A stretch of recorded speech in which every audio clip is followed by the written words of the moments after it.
मेरा नाम आसिया है। मुझे दुनिया से गए हुए आज 3 साल हो गए हैं। आज जन्नत में हूँ, सब कुछ मेरे पास है। लेकिन आप सब जानते हो, मेरा दिल जलता है। मुझे सुकून नहीं आता कहीं भी। मैं बहुत खुश रहने वाली लड़की थी। मुझे मेरे चाचा चाची ने पाला था।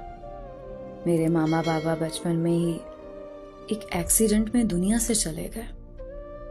मैंने माँ बाप के बिना जैसे भी हुआ जिंदगी गुजार दी। मेरी शादी चाचा चाची ने करवाई। मेरा शौहर बहुत अच्छा था, मेरा ख्याल रखता था, मुझे उदास नहीं होने देता था।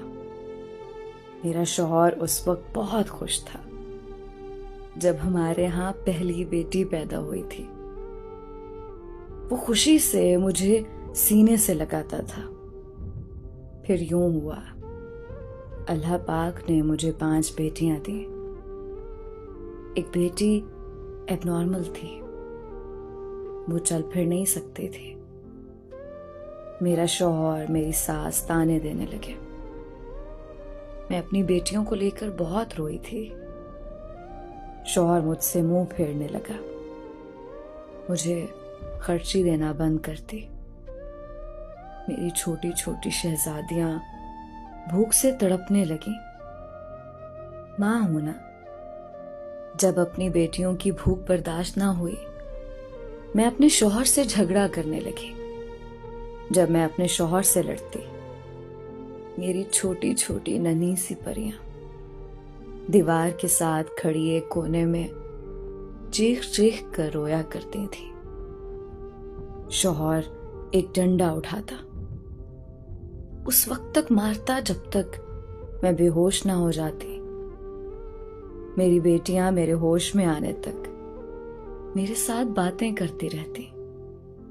एक कहती, मम्मा उठ जाओ ना। एक मेरा मुंह चूमती, मेरी आंखें खोलने की कोशिश करती। बड़ी वाली इतनी डर जाती, वो मेरे दुपट्टे में छुप जाती। जब मैं होश में आती तो कहती, मामा हमको खाना नहीं खाना, बस आप हमारे पास सो जाएं। अपनी भूखी बेटियों को सीने से लगाकर लोरी सुनाती। माँ बाप थे नहीं, चाचा चाची ने बोझ उतारा सर से। कोई सहारा बाकी नहीं था। सास मेरा कलेजा खाने को दौड़ती। शौहर घर आता, मेरी बेटियां मेरे पीछे छुप जाती थीं।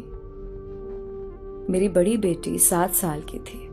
एक दिन मेरे शौहर ने उसे कहा, खाना डाल कर दो।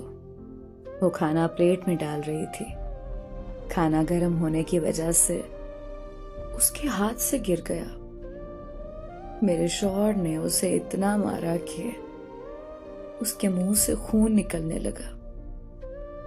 कहने को बाप है, लेकिन वो जलाद है। उसे लगता है बेटियां बोझ हैं। मेरा दिल उस दिन बहुत चाहा था कि बेटियों को लेकर जहर खा लूं, लेकिन अपने जिस्म के टुकड़ों को कैसे तकलीफ दे सकती थी। मैं पड़ोसियों से मांगकर, लोगों से चोरी मांगकर अपनी बेटियों का पेट भरती। ईद शब रात मैं उनको कहीं ना कहीं से कपड़े ला देती थी। उनकी मुस्कुराहट मेरी जिंदगी थी। मेरी बेटियां मेरी जान है। फिर एक दिन यूं हुआ, मेरे शौहर ने दूसरी शादी कर ली। मैं बहुत रोई, बहुत रोई। मेरी जान निकल गई थी। वो दुल्हन घर ले आया। कुछ दिन गुजरे। रात के वक्त मेरी एक बेटी बहुत बीमार हो गई। मैं उसके कमरे का दरवाजा खटखटाती रही, वो ना उठा। मैंने चिल्लाना शुरू कर दिया। मोहल्ले वाले इकट्ठे हो गए। वो मेरी बेटी को अस्पताल ले गए। सुबह मेरा शौहर डंडा लिए मेरे पास आया, मुझे गालियां देने लगा। मुझे बालों से पकड़कर घसीटते हुए हॉल कमरे में ले आया। मेरी बेटियां रोने लगी। मेरी बड़ी बेटी बीमार पड़ी थी चारपाई पर। शौहर गाली देते हुए कहने लगा, तुमने रात को क्या तमाशा किया था? मोहल्ला इकट्ठा कर लिया। मेरी खुशी नहीं देखी जाती तुमसे। उसने मुझे मारना शुरू कर दिया। मुझे मारता रहा। मैं चिल्लाती रही। मेरी बड़ी बेटी चारपाई पर तड़प रही थी। मैंने कोने में खड़ी बेटियों को देखा। इतने में एक जोरदार डंडा मेरे दिमाग में लगा। मेरा जिस्म सुन्न होने लगा। मैं कांपने लगी। मेरी बेटियां मेरे सामने ओझल होने लगी।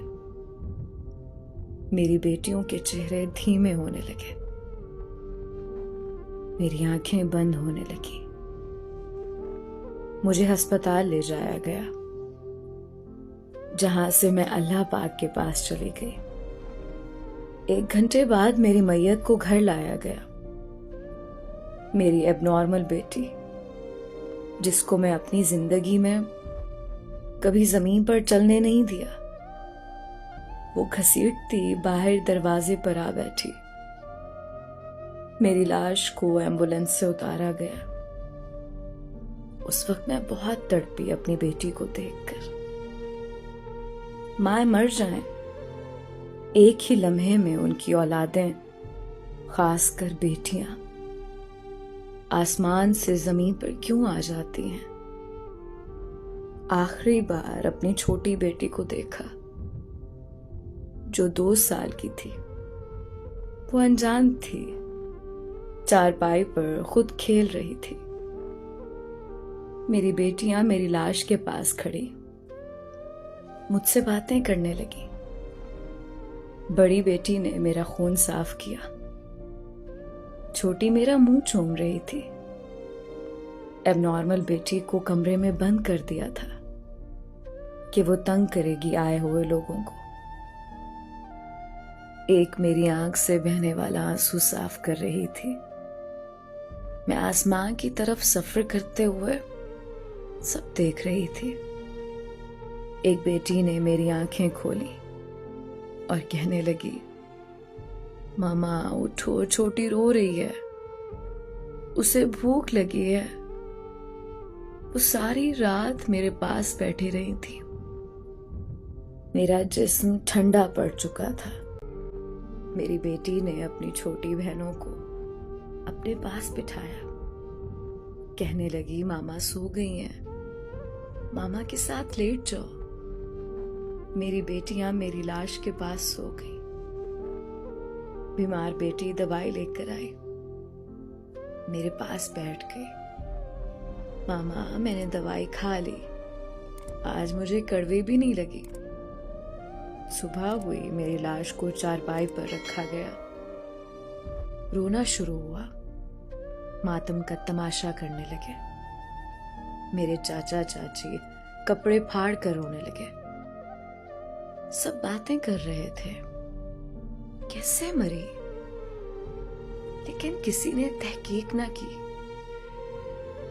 मेरी बेटियां बाल बिखेरे मेरी मैयत के पास खड़ी थी।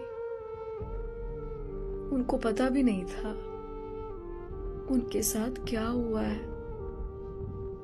एक ने मेरा मुंह चूमा और कहने लगी, मामा आप बहुत प्यारी लग रही हैं इन कपड़ों में। मेरी बेटियां मुझे देख रही थी। मेरा जनाजा उठाया गया और मुझे दफनाया। मेरी बेटियां रात भर देखती रही, मामा नहीं आई।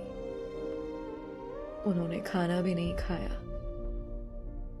जिस बेटी को बुखार था उसने दवाई खाई और मेरी तरफ देखने लगी। शौहर ने बेटियों को पास बुलाया। दादी पास बैठी उनको कहने लगी, तुम्हारी माँ अब नहीं आएगी, वो गंदी थी, वो सौतेली माँ के हाथों आ गई थी। उनके कपड़े गंदे होते हैं, बाल बिखरे होते हैं। छोटी सी उम्र में वो सयानी हो गई हैं। अब वो ईद पे नए कपड़ों की फरमाइश भी नहीं करती। अब वो भूखी भी हो तो खाना नहीं मांगती। मेरी बेटियां बहुत सब्र वाली हैं। एक दिन मेरी बड़ी बेटी खाना बना रही थी। खाना जल गया उससे। सौतेली माँ ने उसे बहुत मारा। मैं यहां से तड़पने लगी। वो मार खाकर कमरे में गई। मेरी तस्वीर निकाल कर कहने लगी, मामा आ जाओ ना, आपको 2 साल हो गए अब तो गए हुए। आप तो कहीं जाती भी नहीं थी हमसे दूर। दादी कहती हैं आप अल्लाह के पास हैं। मेरी अल्लाह पाक से बात करवाएं। मैं अल्लाह पाक से कहूंगी। हम सब बहनें मामा को बहुत याद करती हैं। हमारी मामा को भेज दें।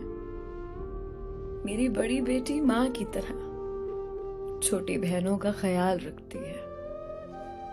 एक दिन मेरी एबनॉर्मल बेटी को सर्दी लग गई। रात को मेरी बड़ी बेटी कैसे संभालती।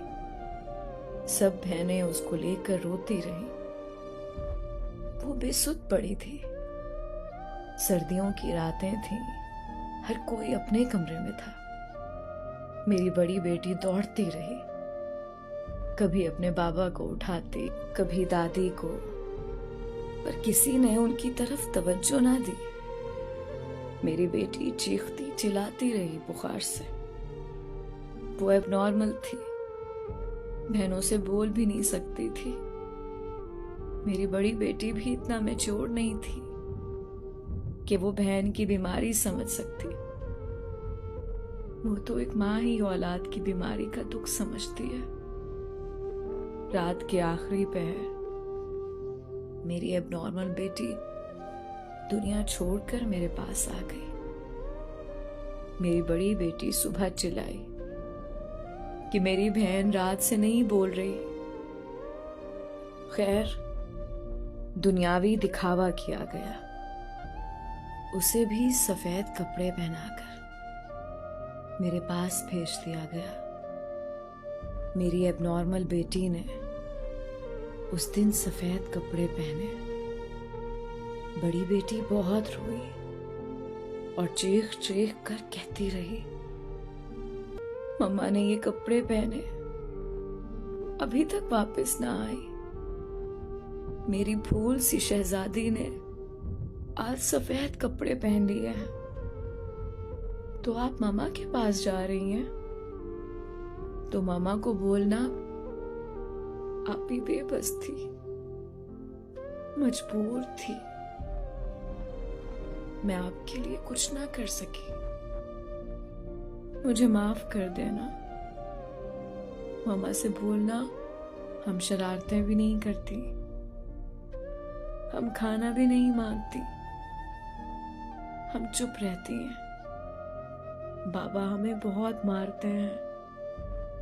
हम बाबा को देखकर बहुत सहम जाती हैं। मामा को कहना, मामा आप होती थी, मैं डर कर आपके दुपट्टे में छुप जाती थी। मुझे अब ये दुनिया वीरान लगती है। जब मेरी बेटियां घर से बाहर दूसरे बच्चों की माँओं को उनका ख्याल रखते हुए देखती हैं, तो वो घर आकर मुझे ढूंढती हैं। मैं जब नहीं होती, वो एक दूसरे के चेहरों की तरफ देखकर चुप कर जाती हैं। वो समझ ही नहीं पाती उनको किसके पास जाना है। कोई दर्द हो तो किससे कहना है। बाप तो बहुत समझता है। एक दिन बाप ने नए कपड़े लेकर दिए तो वो बहुत खुश थी। मेरी कब्र पर आकर कहने लगी, मामा देखो हमने नए कपड़े पहने हैं, कौन ज्यादा प्यारी लग रही है बताए ना। मेरी नीली आंखों वाली बेटी कब्र के पास बैठकर कहती है, मामा आ जाओ यार, हमें अपने पास ले जाओ। आप ही रात को बहुत रोती है। वो गंदी वाली पापा की बीवी आप ही से बहुत काम करवाती है। एक दिन मुझसे भी बर्तन धुलवाए पापा की बीवी ने। मुझे बहुत सर्दी लग रही थी, मुझे बुखार हो गया था। फिर आप ही ने मेरा सर दबाया था।